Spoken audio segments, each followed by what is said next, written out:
நிழற்குடை படத்தினுடைய பாடல் வெளியீட்டு விழாவிற்கு வந்திருக்கிற என்னுடைய பேரன்பிற்கும் பெருமதிப்பிற்கும் உரிய பெருமக்கள், உலகெங்கும் வாழுகிற உறவுகளுக்கு கொண்டு போய் சேர்க்க இருக்கிற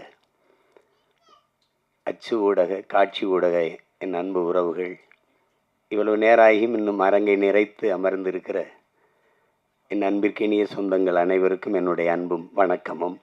இங்கே எல்லோரும் குறிப்பிடும்போது நான் ரொம்ப நேரம் காத்திருக்கிறேன்னு இல்லை. இந்த நிகழ்வு எங்கள் குடும்ப நிகழ்வு. நீங்கள்லாம் இந்த நிகழ்வில் இவ்வளோ நேரம் பங்கேற்று காத்திருக்கிறதுக்கு நான் தான் உங்கள் எல்லாருக்கும் அன்பையும் நன்றியும் சொல்ல கடமைப்பட்டிருக்கிறேன். வரும்போது என்னை வரவேற்க கூட தேவயானி அவர்கள் சொன்னாங்க, நீங்கள் வந்ததுக்கு ரொம்ப நன்றின்னு. இல்லை, எங்கள் படத்தில் நீங்கள் நடித்ததுக்கு ரொம்ப நன்றின்னு நான் சொன்னேன். ஏன்னா இது நாங்களோட குடும்ப படம்னு நினச்சி, எங்கள் குடும்ப படம்னு கடைசியாக தான் கதாநாயகனாக நடித்த தம்பி விஜித்துக்கும் குடும்ப படம்னு தெரியுது. ஏன்னா அவருடைய பொண்ணு பாப்பாவும் நடிச்சிருக்காங்க. அது என்னுடைய அண்ணன் அதிகமான். இப்போ நாங்கள் எல்லாம் ஒரு குடும்பம். இப்போ நாங்கள் ஒன்றா இருந்து பயிற்சி எடுத்து வந்தவங்க. நான், என்னுடைய மைத்துனர் ராஜா, அதை சிவா ஆறுமுகம் எல்லாம். அப்போ கூப்பிடும்போது நம்ம இது எனக்கு உண்மையிலே தெரியாது தேவயானி அவர்கள் இதில் நடிச்சிருக்காங்கன்ட்டு. வந்துக்கிட்டு இருக்கும்போது ஒரே சுவரொட்டியாக இருந்தது. ஏதோ நிழற்குடைன்னு இப்போ இது புதுசாக படம் வருது போல் இருக்குது. அது தேவயானி நடிச்சிருக்காங்க. இங்கே வந்து பார்த்தா தான் இது நம்ம படம், அதில் அவங்க நடிச்சிருக்காங்கன்னு எனக்கு தெரிஞ்சது. அப்போ ரொம்ப மகிழ்ச்சியாக இருந்தது. தேவயானி அவர்களுக்கு ஒரு இங்கே பேசி எல்லாரும் சொன்னாங்க, இவங்க நடித்தா நல்ல கதை இருக்கும், நல்ல படமாக இருக்கும்ன்ட்டு ஒரு மதிப்பு இருக்குது சிலருக்கு. முன்னாடிலாம் அம்மா கேஆர் விஜயா அவர்கள், அதுக்கப்புறம் எங்கள் அக்கா ரேவதி போன்றவர்கள், இப்போதைக்கு தேவயானி இவங்க நடித்தா நல்ல படத்தில் தான் நடிப்பாங்க அப்படின்னு ஒரு மக்கள்கிட்ட ஒரு கருத்து பதிவு இருக்குது. அது காரணம் அவங்க தேர்வு செய்து நடித்த கதாபாத்திரங்கள். முதல்ல அவங்க அறிமுகமானது எங்கள் அண்ணன் மூலமாக. அவங்க தொட்டாச்சி நீங்கி, பிறகு அண்ணனே எடுத்த சொர்ணமுகி, அதில் ரொம்ப நல்ல கனமான கதாபாத்திரம். அப்புறம் உங்களுக்கு தெரியும் காதல் கோட்டை, அது இந்திய விருதை பெற்ற சிறந்த படங்கள் அது ஒன்று. அதுக்கப்புறம் சூரிய வம்சம். அவங்களுக்கு சொல்லிக்கொள்ளுற மாதிரி ஒவ்வொரு காலகட்டத்திலையும் ஒரு படம் பதிவாயிருக்குது.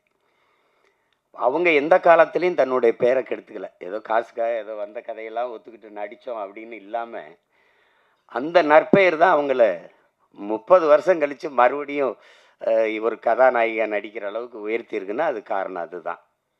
அது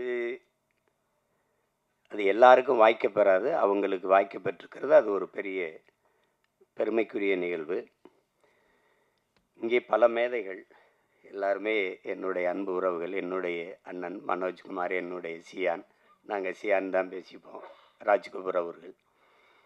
அதுக்கப்புறம் என்னுடைய அன்பு தம்பி சுரேஷ் காமாட்சி, என்னுடைய அண்ணன் செல்வமணி அவர்கள். நாங்கள் ஒரே பல்கலைக்கழகத்தின் மாணவர்கள். எங்கள் அப்பா மணிவண்ணன்ட்ட. ஆமாம், எனக்கு மூத்தவர் எங்கள் அண்ணன். நான் இந்த அரசியலுக்கு வர்றதுக்கு முன்னாடி எங்கள் அப்பாட்ட உதவி இயக்குனராக இருந்து பணி செஞ்சேன். அப்போ இந்த அரசியலுக்கு தள்ளப்பட்டு தான் சொல்லணும். செய்யும்போது எனக்கு எல்லாரும் இல்லை. அப்போ எங்கள் அப்பா என்னை தன் பையன் நினைக்காம என்னை கூட நின்று எனக்கு தோள் கொடுத்துட்டாரு, மணிவண்ணன் அப்பா. அப்போ எங்கள் அண்ணன்ட்ட பேசி, செல்வா, உனக்கு இளையவன், உனக்கு ஜூனியர்னு நினச்சி இது பண்ணிடுறாதரா செல்வா, இப்போதைக்கு நமக்கு அவன் தாண்டா இருக்கான், அவனை பிடிச்சி தாண்டா நம்ம ஏதாவது செஞ்சாகணும் நம்ம இனத்துக்கு, வா செல்வான்னு கூட்டிகிட்டு வந்தார். அப்போ நாங்கள்லாம் இது எப்படி சொல்கிறதுன்னா, குடும்ப உறவோட கொள்கை உறவாக இணைந்தவர்கள் நாங்கள் அண்ணன் தம்பிகள் எல்லாம். அப்படி என்னுடைய அண்ணன் சிவா எனக்கு ரொம்ப என் மேலே ரொம்ப அன்பு. எனக்கு இன்றைக்கி வரைக்கும் ஒரு குற்ற உணர்வு. நானும் எங்கள் அண்ணனும் இணைஞ்சு பணி செய்யும்போது அதை ஒரு சிறந்த படமாக வெற்றி படமாக தர முடியல என்னால். அதுக்கு இன்றைக்கி வரைக்கும் எனக்கு ஒரு குற்ற உணர்வு இருக்குது. கதை சொல்லும்போது அவருக்கு தம்பிக்கு அடுத்த படம் பகலவன் தான் எடுக்கிறதா இருந்தது. அவருக்கும் அது விருப்பம், அப்போ எனக்கு அது விருப்பம். ஆனால் என்னுடைய தம்பி மாதவன் அதை ஒத்துக்கலை. அது காரணம் ரொம்ப கடினமாக இருந்துச்சு. அவர் தம்பி படத்தில் அவரை ரொம்ப நான் கஷ்டப்படுத்திட்டேன். கையெடுத்து கும்பிட்டா, அப்படி மறுபடியுமா அண்ணா வேணாண்ணா அப்படின்னு ஒரு கொஞ்சம் இடைவெளி விடுங்கன்ட்டார். அப்புறம் இந்த கதையில் நடிக்கணுன்னாரு. நான் என்ன சரி எடுப்போன்னு எடுத்தேன். தமிழ்லேயே கொஞ்சம் உரையாடல் எழுதிட்டார். தம்பியில் ஒரு 90 விழுக்காடு தமிழில் இருந்தது. அது வெற்றி அடைஞ்சிருச்சு. அப்புறம் இதில் முழுக்க தமிழ்லேயே உரையாடல் எழுதுனேன். அதில் என்ன பார்த்தீங்கன்னா, ஐ லவ் யூ என்று வர வேண்டிய இடங்களிலெல்லாம் நேசிக்கிறேன் நேசிக்கிறேன் என்று வருவது நெருடலாக இருக்கிறது என்று விமர்சனம் எழுதியிருந்தாங்க. எனக்கு என்ன செய்யறதுன்னு தெரியல. என்னுடைய அண்ணன் காசி ஆனந்தன், அவர் உணர்ச்சி பாவலர், ஈழத்து பாவேந்தன், அவர்கிட்ட போய் பேசிக்கிட்டே இருந்தேன். அவர்கிட்ட சொன்னேன், வருத்தமாக இப்படி எழுதியிருக்காங்கன்னு. அன்பை கூட தாய்மொழியில் பரிமாறத் தெரியாத ஒரு இனம் இருந்தா என்ன, செத்தா என்ன, போடா அப்படின்ட்டாரு. அப்போ நான் அந்த படம் எடுத்து கொடுத்துட்டு நான் எங்கள் அண்ணனுடைய அழைப்பின் பேரில் ஈழத்துக்கு போயிட்டேன். போய் இப்போ ஒரு வாரம் கழிச்சது பேசிட்டே இருக்கும்போது படம் ஓடலைன்னு தெரிஞ்சிடுச்சு. அப்போ யாரோ சொல்லியிருக்காங்க, தம்பியோட படம் ஓடல, அதனால் ஒரு வருத்தத்தில் இருப்பான் போல இருக்குதுன்ட்டு. அப்போ எந்த சார் அது கேட்கல, படம் என்னாச்சு, கதை என்ன, யாரோ சொல்லியிருக்காங்க, இந்த காதல் கதை போல இருக்குது அப்படின்னு சொல்லியிருப்பாங்க. அவர் ஆரம்பிக்கும் போதே நமக்கு எதுக்குப்பா பூ கவிதைலாம் அப்படிதான் ஆரம்பித்தார். காதலுங்கிறது பருவகால உணர்ச்சி, அது எல்லாருக்கும் இயற்கையில் வர்றதானே. தமிழர்களுக்கு இல்லாதது மானம் வீரம் ரெண்டும் தான் கொஞ்சம் குறைவாக இருக்குது. அதுக்கு நமக்கு தம்பி படம் மாதிரி தரையிலையும் அடிக்கணும் திரையிலையும் அடிக்கணும், அப்போ தான் நமக்கு விடுதலை வரும்னாரு. அதை செஞ்சுருக்கணும். இப்போ ஆனால் என்னைக்காவது ஒரு நாள் நான் எங்கள் அண்ணனுக்கு, அந்த சிவானனுக்கு சொல்கிறேன், இந்த இடத்துல என்னைக்காவது ஒரு நாள் உங்களுக்கு என்னால் ஏற்பட்ட இழப்பை நான் ஈடு செய்வேன். அது ஒருவேளை நீங்கள் அன்னை கூட கேட்டீங்க தம்பி அந்த பகலவன்னு, அதை கூட திருப்பி உங்களுக்கு எடுத்தரேன் உங்களுக்கு. அது தவறு தான் நடந்துடுச்சு அதில். ஆனாலும் எங்கள் அண்ணனுக்கு எனக்கு இருக்கிற அந்த அன்பு பிணைப்பு போல. இப்போ எங்கள் அண்ணன் ஐயா பாக்யராஜ் அவர்கள் சொன்னது மாதிரி தான், எங்கள் அண்ணன் அதியமான் ஒரு தலை சிறந்த இயக்குனராக அவங்க அது என்னென்னா தொடர்ச்சியாக படைப்புகள் இல்லை. அவருடைய படங்கள் இன்னைக்கு அவரை இயக்கிக்கிட்டு வர்ற அந்த படங்கள். இப்போ தொட்டாச்சி நீங்கள்லாம் பார்த்து எங்கள் அப்பா பால்மேந்திரா வீட்டிலே போய் பாராட்டி, ஞாபகம் இருக்கான்னா, வீட்டில் போய் பாராட்டி என்னடா அப்படி ஒரு படம் எடுத்துட்டேன் அப்படின்னு. அப்படி அந்த கதை திரைக்கதை பயணத்தில் பயணிக்கிறதுக்கு ஆட்கள் ரொம்ப குறைவு, ரொம்ப குறைவு. இப்போ நம்மக்கிட்ட ஒரு மேதை சாதாரணமாக உட்காந்துருக்காப்புல, அவரை கடந்துலாம் ஒருத்தனும் இங்கே கதை திரைக்கதை அமைச்சு எடுத்துகிட்டு போயிட முடியாது. ஆமாம், அதில் நம்ம பக்கத்தில் இருக்கிறதுல பக்கத்தில் இருந்துட்டோம், ஆனால் வீட்டுக்கு போனால் படபடப்பாக இருக்கும். நம்மால் தானே பக்கத்தில் இருந்து வந்துட்டு. மிகப்பெரிய பெருமை அவரெல்லாம் நமக்கு இப்படி ஒரு படைப்பாளி, நம்ம நம்ம நம்ம நாட்டில் நம்ம இனத்தில் பிறந்து இப்படி ஒரு படைப்பாளி அப்படின்னு. நீங்கள் யோசிச்சு பாருங்கள், புதிய வார்ப்புகள்னு ஒரு படம், அவர் தான் கதாநாயகனாக நடிக்கிறாரு, அவர் தான் கதை வசனம், எங்கள் அப்பா இயக்குறாங்க, பாரதிராஜா அப்பா. அன்னைக்கு அது புதிய வார்ப்புகள்னு தலைப்பு வைக்கிறதுக்கு இன்னைக்கு என்னென்ன பேர் வருதுன்னு உங்களுக்கு தெரியும். அது நம்ம சொல்லி அது விமர்சனமாக போயிடும். நான் அதை சரி செய்கிறதுக்கு இது நேரம் இல்லை. புதிய வார்ப்புகள் அப்படின்னு அப்போல்லாம் நம்ம எப்போ அந்த காலகட்டத்தில் அதில் ஒரு முடிவு இறுதிக்கட்ட காட்சி வருது. உரையாடலாம் பிச்சு வதறிப்பாப்புல. ஒரு அந்த விதவை பெண்ணு, அந்த பெண்ணு பூ விற்கும், வாத்தியார் கதாபாத்திரம், அவங்க ரதி, அவங்க பூ அந்த வாத்தியார்கிட்ட இவங்ககிட்ட சொல்லுவாங்க, வாத்தியார இந்த பூ பறிச்சாதான் வாடி போகும், இல்லை செடியில் விட்டாலும் வாடி போயிடும் அப்படின்லாம் இருக்கும். அப்போ இதயம் குங்குமம் இந்த பத்திரிகையெல்லாம் ரொம்ப புகழ் பெற்றது இந்த இதழ்கள். அப்போ நீ இதயம் கொடுத்தாதான் வாத்தியார் குங்குமம் தருவாரா அப்படிலாம் அந்த ஐயோ, அதெல்லாம் ஒரு ஆதிமேதைகளினுடைய கூடல் அது. அதில் ஒரு அண்ணன் கவுண்டமணிக்கு கதாநாயகியை கட்டி வச்சிடுறாங்க, அந்த வில்லன் கதாபாத்திரம் அந்த கட்டி வச்சிடறாரு ஜி சீனிவாசன் ஐயா. அப்போ ஆனால் இவங்க வாத்தியாரும் ஒரு காதல் இருக்குது. அப்போ ஊரை விட்டு ஓடும்போது அந்த விதவை பெண், அந்த பூக்காரி, இவர் இந்த காஜா ஷெரீஃபெல்லாம் ஓடும்போது இந்த காதலர்கள் சேர்றதுக்கு ஒரு இடையூறாக ஒன்று இருக்குது. ஆனால் அவர் கட்டின தாலி, இந்த கலாச்சாரம் தாலிக்கு இந்த சமூகம் ரொம்ப முன்னுரிமை கொடுக்குது. அப்படியே பார்த்துட்டு டப்புன்னு அந்த தாலியை அறுத்துட்டு அவரே அறுத்துடுறாரு, கட்டின தாலி அவரே அறுத்துட்டு 2 பேரையும் சேர விடுறார், கையை பிடிக்கிறாங்க. அந்த விதவை பெண்ணு நிற்கிது, அந்த பூவித்த பெண்ணு, அதை கையை பிடிச்சிட்டு இப்படி போகும்போது புதிய வார்ப்புகள்னு போடுறாப்புல ஒரு எழுத்தாளர், ஒரு எழுத்தாளர். கொஞ்ச நாள் கழிச்சு அப்புறம் அவரே கதை திரைக்கதை நடித்து ஹந்தையல் நாட்கள்னு ஒரு படம் வருது. அதில் இவர் காதலிச்ச பெண்ணு அது அண்ணன் ராஜேஷை திருமணம் பண்ணி போயிடுறாங்க. கல்யாணம் ஆயிடுது. அது அப்போ வந்து அவர் சேர்த்து வைக்க போராடி கடைசியாக உச்சக்கட்ட காட்சி வந்துடுது. 2 பேரும் இருக்கும்போது அவர் வந்து அந்த மருத்துவர் கதாபாத்திரம் வந்து இந்த காதலன்ட்ட சேர்த்து விடுறதுக்கு இது பண்ணுறாப்புல. இப்போ நம்மளால ஒரு ஹார்மோனிய பெட்டி வச்சுக்கிட்டு அந்த ஹரவர மலையாளத்தில் இதே டாக்டரே அது நீங்கள் புதிய நவீன 21ஆம் நூற்றாண்டு ஆள் தானே, 20ஆம் நூற்றாண்டு இல்லையா, 20ஆம் நூற்றாண்டு ஆள் தானே. தாலி அறுத்தடு, எந்த காதலி உங்களுக்கு மனைவியாக வரும், ஆனால் உண்ட காதலி எனக்கு உன்ன மனைவி எனக்கு காதலியாக வராது.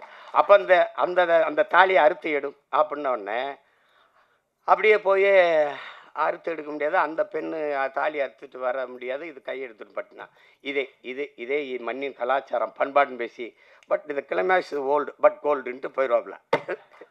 இதை யோசிச்சு பாருங்க. உலகத்தில் ஒரே ஆள் தான் தாலி அத்துட்டு போய் வாழ்ன்னு சொன்னால் அதே ஆள் தான் தாலி அக்காம வாழ். இதுதான் கலாச்சாரம் சொன்னது ஒரே எழுத்தாளன் தான்.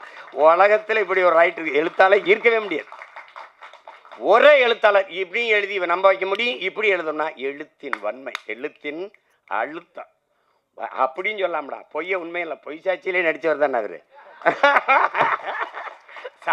சாதாரண உட்காந்துருக்காப்ல. எங்கள் அப்பாவுக்கு ஒரு கிளைமேக்ஸு, எங்கள் அப்பாவுக்கு எழுதி கொடுத்தது வேற கைதின் டைரியில், அதுதான் ஆட்சிராஜ்தானில் வந்தது. அவர் திமுறா நீ என்ன ராஜு நான் எழுது நானாக ஒன்று எடுப்பேன், அது அப்போ செய்வார். அதில் எல்லாரும் நானும் அவர்கிட்ட எழுத்தாளராக வேலை செஞ்சுருக்கேன்ல, என்ன பண்ணுவார் எங்கள் அப்பான்னு தெரியும். அதில் அவர் வந்து சிவாஜி சத்ரபதி சிவாஜி வேடத்தை போட்டு நிறுத்திட்டாப்ல. சரி அதுவும் ஓடிடுச்சு, ஏன்னா அது வரைக்கும் நான் திரைக்கதையை பிச்சு உதறிட்டாப்ல. அப்புறம் இது இல்லை வேற கிளைமேக்ஸ், நான் எழுதி கொடுத்த கிளைமேக்ஸை நான் எடுக்கிறேன் அந்த காட்சின்னு போய் அப்போ அமிதாப் பச்சன் ஸ்ரீதேவி வச்சு ஆக்கிராஜ் சட்டை அதுவும் வென்றுட்டாப்ல. இப்படி ஒரு எழுத்தாளர் வந்து அதுக்கு ஒன்றும் நிகர் இல்லை. அதை வந்து சொல்லி முடியாது. முதல் படம் ஒரு பெரிய இயக்குனர்கிட்ட நடிகரை கதாநாயகனாக நடித்து வெளியில் வந்து முதல் படம் சுவரில்லாத சித்திரங்கள்னு எடுக்கணும்னா அது அவரை தவிர எவராலும் முடியாது. அப்போ அப்படி ஒரு படைப்பாளி இன்னைக்கு நம்ம பக்கத்தில் உட்காந்து இந்த படத்தை பாராட்டி பேசுகிறாருன்னா அதை விட இந்த படத்துக்கு கிடைத்த பெருமையும் பாராட்டும் ஒன்றும் கிடையாது. ஒரு குடும்ப பாங்கான படத்தை எடுத்து அதையும் தரமான வெற்றியடை வைக்க முடியும். எளிய கதாபாத்திரங்களை வைத்துனா அது அவரால் தான். ஒரு கதையை வந்து 2 தாளில் அவர் சொல்லுவாருங்க. தேவர் பிலிம்ஸில் வந்து கதை கேட்குறாங்க. அப்போ அவர் போய் கதை சொல்கிறார். ஐயா கதை சொல்லும்போது அவங்க குப்பத்தொட்டி சார் அதில் ஒரு குழந்தை சார்னு அவரே சொன்னது தான். குப்பத்தொட்டி சார் அதில் ஒரு குழந்தை சார்னு அவருக்கு பிடிக்கல. அப்புறம் பெரிய ஆளாயிட்டார். அன்னைக்கு நான் வந்து உங்ககிட்ட கதை சொல்லும்போது குப்பத்தொட்டி சார் ஒரு குழந்தை சார்னு சொல்லிட்டேன், ஆனால் இன்னைக்கு வந்து சொன்னால் குப்பத்தொட்டி சார் அதில் ஒரு குரங்கு சார்னு சொல்லியிருப்பேன் அப்படின்னு சொல்லி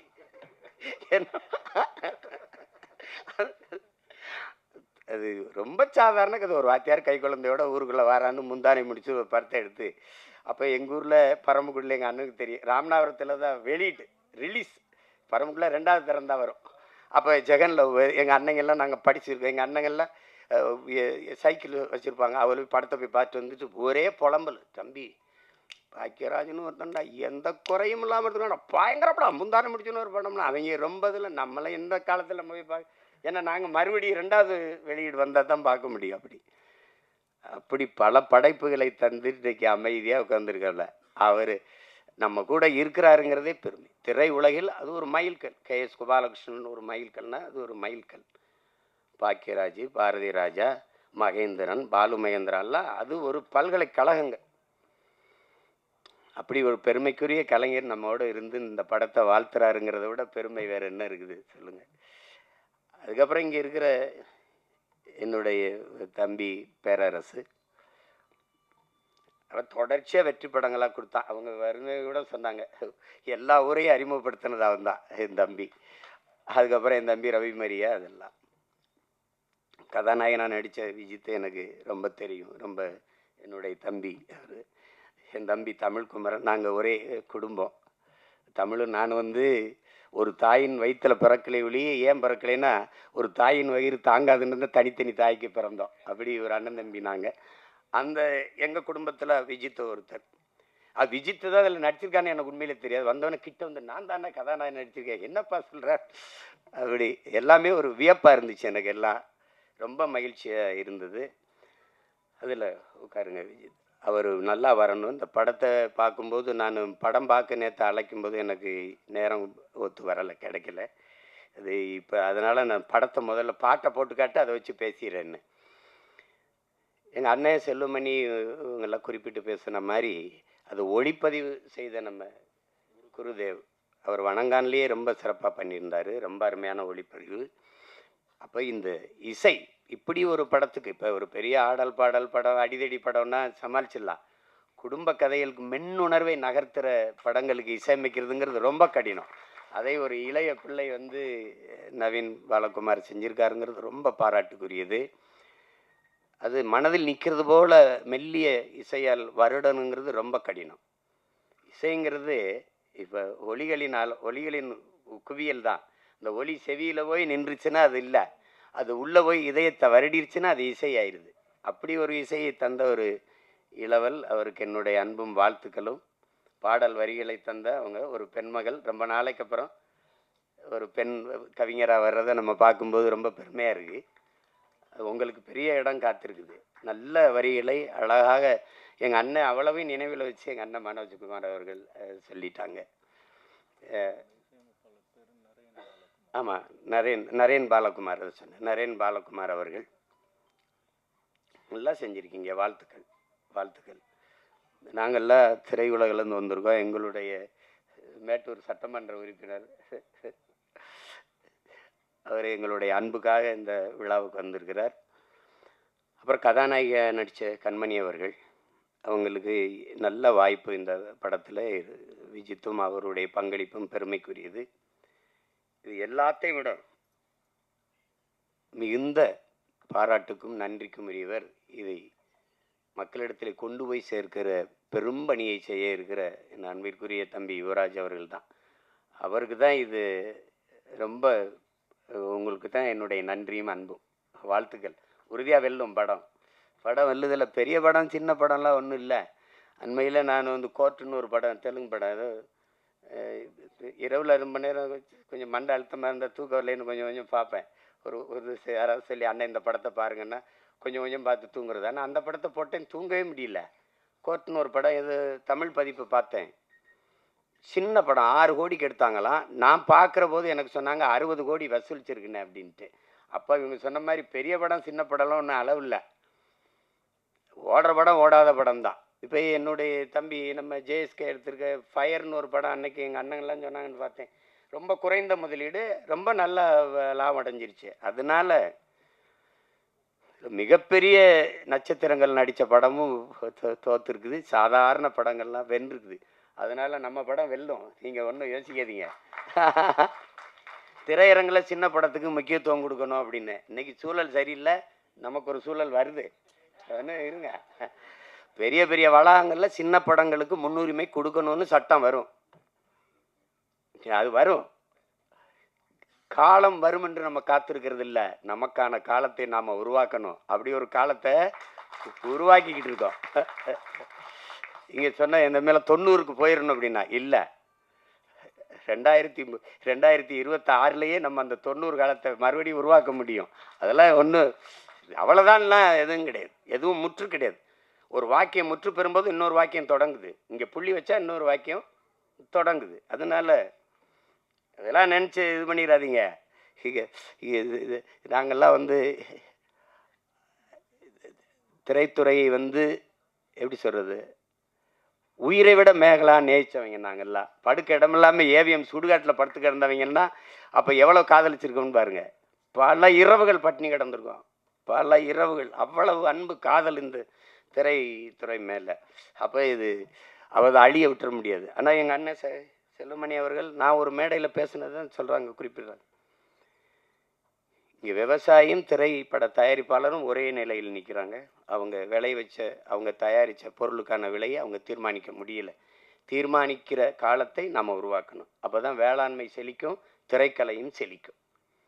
அது காரணம் ஒற்றுமை இல்லாததுனால தான். இன்றைக்கி எழுத்தாளர் சங்கத்தில் நம்ம ஐயாவும், இதை தொழிலாளர் சங்கத்தில் எங்கள் அண்ணன் போன்ற தளபதிகள் இருக்கிறதுனால ஒரு பாதுகாப்பு இருக்குது. பத்தலை. எல்லாத்தையும் சரி செய்ய நினைக்கிறோம். இதை சரி செய்யாமல் விட்டுருவோமா என்ன? அதுக்கு ஒரு காலம் வரும். ஆனால் இதில் என்னுடைய மைத்துனர் சிவா ஆறுமுகம், அவர் ராஜான்னு நாங்கள் அழைப்போம். அவருடைய செல்லமாக அழைக்கிற பேர். நாங்கள் ஒரே குடும்பமாக வந்தவர். கடுமையான உழைப்பாளி. என்ன இருந்தாலும் அந்த நேசித்து வந்த திரைத்துறையை விட்டு வெளியேறலை. அது ஒரு பெரிய பெரிய அதுக்கு அவருக்கு பெரிய பாராட்டு. சிலர் விட்டுட்டு போயிடுவாங்க, ஆனால் விடலை. அப்போ படம் எடுக்க ஆள் இல்லை, சரி நம்மளே எடுப்போம். அதெல்லாம் அது ஒரு போர் தான். அது அப்படி தான் சொல்லணும். அது ஒரு தவம்னு தான் சொல்லணும். புலம்பிக்கிட்டு நிற்கலை, யாரும் வரல, யாரும் எடுக்கலை, இது அப்படிலாம் இல்லை. அதுக்காக அவர் துணிஞ்சு தயாரித்ததுக்கு, அதை துணிஞ்சு நாம் வெளியிடணும் வந்த யுவராஜுக்கு 2 பேருக்கு என்னுடைய பாராட்டுகள். நான் என் மைத்துனர் சொல்லுவேன், இயக்குனர் சிவா ஆறுமுகத்தோட தயாரிப்பாளர் சிவா ஆறுமுகத்துக்கு தான் என்னுடைய பாராட்டுகள். அதுதான் ரொம்ப ரொம்ப பெருமைக்குரியது. அப்போ இங்கே எது ஒன்று எளிதாக கிடச்சிருக்கு, அப்படி ஒன்றும் வந்தோடனே யாருக்கும் வந்தது இல்லை. ஒன்று தான், எவ்வளவுதான் திறமை இருந்தாலும் வாய்ப்பு இல்லை என்றால் அது பயனற்று போகும். இங்கே நிறைய திறமையான கலைஞர்கள் வாய்ப்பின்றி இருக்கிறாங்க. அதில் இன்னைக்கு புதியவர்களை, தம்பி விஜித்தை, கண்மணி போன்றவர்களை, 2 அன்பு செல்வங்களை எல்லாம் பார்க்கும்போது ரொம்ப தேவயானி அவர்களே வியந்து பாராட்டுறாங்க. அந்த அந்த குழந்தையை அவ்வளவு அருமையாக நடித்து என்னுடைய கைக்குட்டை ராணியிலே நான் நடிக்க வச்சேன் அப்படின்னா அதெல்லாம் பெரிய வியப்பாக இருக்குது. அப்படிலாம் நினைக்கும்போது இந்த விழாவில் பங்கேற்றதில் எனக்கு பெரிய மகிழ்வு, மன நிறைவும் இருக்குது. தேவயானி அவர்களை நாங்கள் திரைப்பட நடிகையாக பார்க்க முடியாது. எங்கள் வீட்டு மருமகள், எங்கள் வீட்டு பெண், அப்படி தான் நாங்கள் பார்ப்போம். எங்கள் குடும்பத்தில் ஒருத்தராக தான் பார்ப்போம். அதே மாதிரி எங்கள் அண்ணன் பொண்ணு வனிதா வந்திருக்காங்க. வனிதாட்ட எனக்கு பிடிச்சது அந்த துணிவு, நினைக்கிறது செய்யணும். அந்த துணிவை எனக்கு பிடிக்கும். அது அவங்களுக்கு பாராட்டி. ஏன்னா நான் அந்த குடும்பத்தில் ஒருத்தன். அண்ணன் விஜயகுமார் அண்ணன் எனக்கு ரொம்ப பிடிக்கும், ரொம்ப பிடிக்கும். நான் அவங்களுக்கு தனித்த அன்பு. அதில் படத்தொகுப்பாளர், கலை இயக்குனர் விஜயானந்த், படத்தொகுப்பாளர் எல்லாருக்குமே என்னுடைய அன்பும் பாராட்டுகளும். எல்லாரையும் சொல்லிட்டேன்னு நினைக்கிறேன், ஏறக்குறைய ஏதாவது சொல்லிட்டேன். தர்ஷன் வாங்க வாங்க மாப்பிள்ள. இவர் என் மைத்தனுடைய மகன் தர்ஷன் சிவா. இவர் அறிமுகம் செஞ்சுருக்காரு. ஆனால் அந்த படத்தில் பார்த்ததுக்கு இதுக்கு நேர வித்தியாசம் இருக்குது. காரணம் அதில் ஒரு பெரிய மீசையை வச்சு பண்ணுறாரு. அதனால் இவரை அறிமுகம் செய்வதில் நான் ரொம்ப பெருமை அடைகிறேன். எல்லாரும் வாழ்த்துக்கள் உங்களுக்கு. எல்லாரும் இப்படி வந்தவங்க தான். ஒரு தொடங்குதல் எளிது யாருக்கும், அதை தொடர்வது தான் கடினம். தொடர்ந்து அதையே தவத்தில் இருந்தால் யாரும் வெல்ல முடியும். அப்படிப்பட்ட கலைஞர்கள் இங்கே நிறைய அப்படி வென்றிருக்காங்க. இன்னைக்கு வரைக்கும் நான் சொல்லுவேன். இன்னைக்கு அப்போ நான் நேரில் ஐயா ரஜினிகாந்த் அவர்களை பார்த்தேன். தூரத்தெல்லாம் பார்த்துருக்கோம். அப்போ நேரில் 2.25 மணி நேரம் 2.5 மணி நேரம் போயிட்டு இருந்தோம். அவருக்கு இருக்கிற இந்த ஆர்வம், இப்போ இவ்வளோ படம் நடித்து இவ்வளோ சாதித்த பிறகும் புதிதாக ஒன்றை தெரிந்து கொள்றதில் அவருக்கு இருக்க ஆர்வத்தை பார்க்கும்போது இவர் ஏன் ஜெயிக்க மாட்டார் அப்படின்னு நமக்கு தோணுது. என்னை ஈர்க்க வச்சுட்டு சிமத்தில் வந்துடுறேன் அப்படின்னு போகும்போது அதே அந்த படத்தில் பார்க்குற மாதிரி அதே வேக நடை, அதே வேக இது பார்க்கும்போது இவ்வளவு சுறுசுறுப்பாக இருக்கு. அவர் சோம்பேறிகளை கூட அவர் இயங்கிறத பார்த்தா ஏங்கிடுவான். அப்படி ஒரு இது அது. அவர் அந்த தேடலும் அந்த வெறியும் இருக்கிற ஒவ்வொருத்தனும் உச்சத்தை தொடலாம், சாதிக்கலாம். அதில் சாதாரணம் இல்லை. அப்படி வந்ததில்லை. அதில் இவ்வளோ பேர் இந்த படைப்பில் பங்கேற்றிருக்காங்க. குறிப்பாக இதுக்கு பிதாமகனாக இருந்து பீசுமராக இருந்து வாழ்த்திட்டு இருக்கிறது எங்கள் அண்ணன் அதியமான். அவர் இப்போ படம் இயக்கிட்டு இருக்காரு. என் தம்பி சுரேஷ் காமாட்சி தயாரிச்சிட்டு இருக்காரு. அதை சிறந்த படைப்பாக வந்துக்கிட்டு இருக்கு. ரேவதி அக்கா அவங்க நடிச்சிட்ருக்காங்க. அதுவும் இது போல் ஒரு குடும்ப பாங்கான ஒரு படம் தான். படத்தை பார்க்கும்போது தாய்மையை அது சொல்லுது. எந்த குழந்தையும் நல்ல குழந்தை தான் மண்ணில் பிறக்கையிலே, பின்பு நல்லவராவதும் தீயவராவதும் அன்னை வளர்ப்பதிலேன்னு இருக்குது. ஒரு ஒரு குழந்தைக்கு முதல் ஆசிரியை அதனுடைய பெற்றோர்கள் தான், அதனுடைய தாய் தான். சொல்கிறான் பாருங்க ஒருத்தன், உலகத்தின் எல்லா செல்வங்களையும் ஒரு தட்டிலையும் தாயின் பேரன்பை ஒரு தட்டிலையும் வச்சா தாயின் பேரன்பு இருக்கிற தட்டு தான் தாழ்ந்திருக்குன்றான். நீங்கள் எவ்வளவு உயரத்துக்கு வேணாலும் போங்க, எவ்வளவு ஒரு உயரத்திற்கு வேணாலும் போங்க, உங்களை பார்த்து பொறாமைப்படாத ஒரே உயிர் உலகத்தில் உண்டென்றால் அது உங்களை பெற்ற தாய் தாங்கிறான். உங்கள் மனைவி விட இப்போ இப்போ 4 பேர் வந்து நம்மளை படம் எடுக்கும்போது பார்த்தா நம்ம கொஞ்சம் அதிகமாக தீதே அப்படி இருக்கும் அது பிரச்சனை இது. ஆனால் தாய்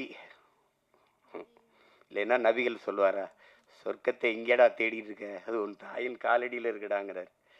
ஆபிரகாம்லிங்கன் சொல்கிறான், நான் இதுவரை பெற்ற எல்லா புகழுக்கும் இனிமேல் பெறப்போகிற புகழுக்கும் என்னை பெற்ற தாய்தான் காரணம்ங்கிறான். அது ஒன்றும் சொல்கிறதுக்கு இல்லை. தாயின் பேரன்பின் கிணை விஸ்வாமித்திரர் அவர்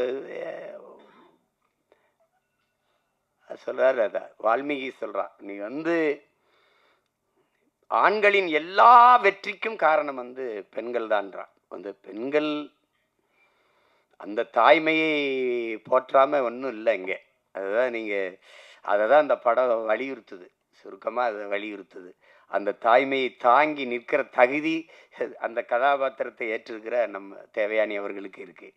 ஐயா பாக்கியராஜ் அவர்கள் சொன்னது மாதிரி நிழற்குடையே, இந்த படத்தின் நிழற்குடையே அவங்க தான். அது அவங்க போதும் தொடக்க காட்சிக்கு திரையரங்குக்கு மக்களை அழைச்சிட்டு வர அவங்க ஒரு படம் போதும். அதுக்கப்புறம் உள்ளே வந்தால் பார்த்த எல்லாரும் நிறைவாக சொல்கிறாங்க, எனக்கு பார்க்குற வாய்ப்பை நான் பெறலை, ஆனால் விரைவில் நான் பார்த்துட்டு அதுக்கான வாழ்த்தை நான் எழுதுகிறேன். படத்தில் பங்கேற்ற அனைத்து கலைஞர்களுக்கும், பின்னிருந்து உழைத்த அனைத்து தொழில்நுட்ப கலைஞர்களுக்கும், இவ்வளவு நேரம் இந்த நிகழ்வை பதிவு செய்து கொண்டிருக்கிற அச்சு, காட்சி, ஊடக என் உறவுகள், இங்கே அரங்கை நிறைத்து அமர்ந்திருக்கிற என் அன்பு சொந்தங்கள், விழாவிலை பங்கேற்று வாழ்த்தி அமர்ந்திருக்கிற பெருமக்கள் எல்லோருக்கும் என்னுடைய அன்பும் நன்றியும் வணக்கம். இந்த நிகழ்வை மிக அழகு தமிழில் தொகுத்து வழங்கிய தொகுப்பாளர், நெறியாளர் ஐஸ்வர்யா அவர்களுக்கு என்னுடைய அன்பும் வாழ்த்துக்களும்.